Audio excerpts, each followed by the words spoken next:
3, 2, 1.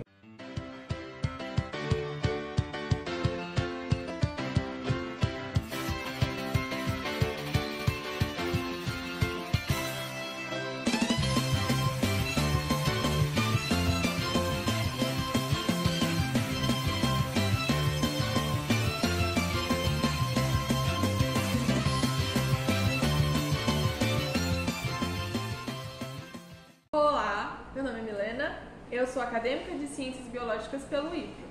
Hoje eu vou falar sobre os vírus e as ISTs.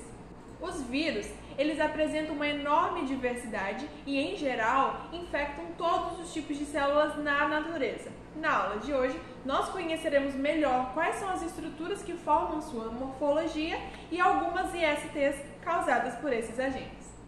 Bom, nós vamos falar sobre os vírus. Aqui nós temos 4 tipos de vírus e nós vamos conhecer ele no decorrer da nossa aula.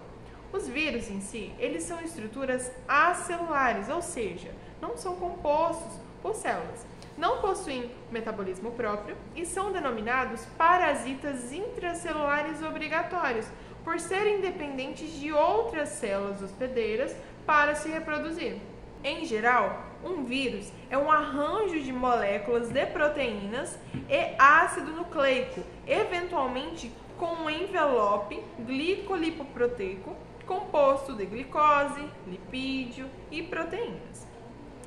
Analisando a estrutura viral, nós podemos observar que todos os vírus contêm um material genético em seu interior, sendo ele um ácido ribonucleico, conhecido como RNA, ou um ácido desoxirribonucleico, o que nós conhecemos como DNA.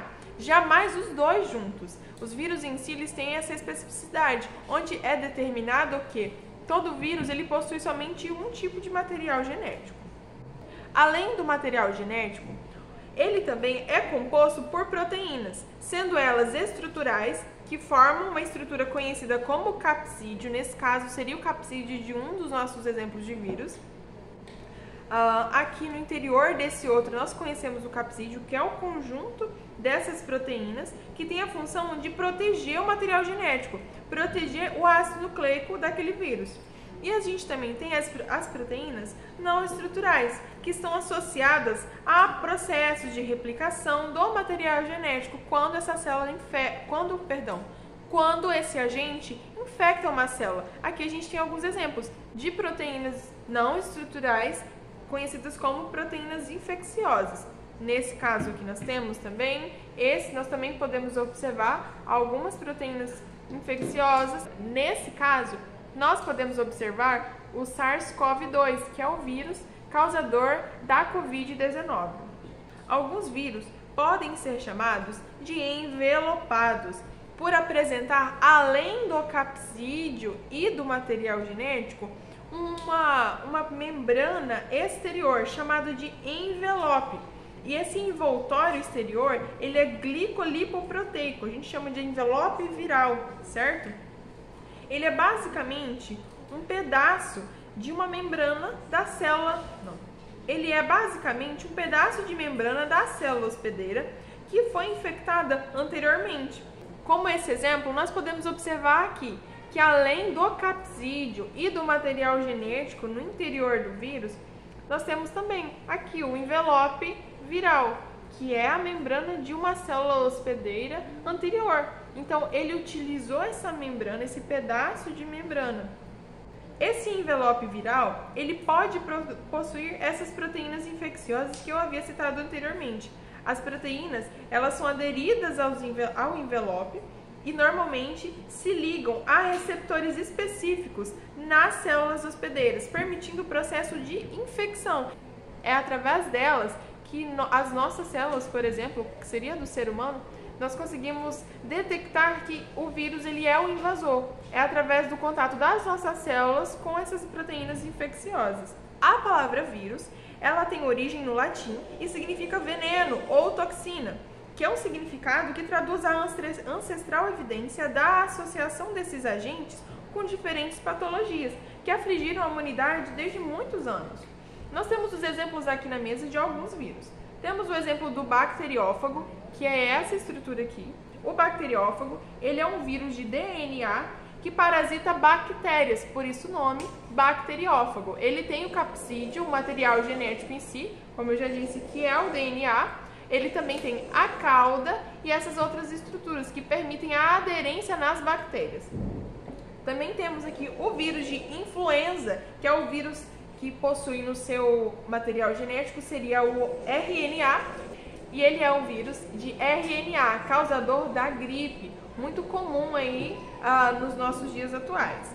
Também temos aqui esse maior, né, que é o vírus HIV, é o vírus da imunodeficiência humana. Ele é o causador de uma IST. O que é uma IST? Uma IST é uma infecção sexualmente transmissível, popularmente conhecida como AIDS, né? Ele é o causador da AIDS.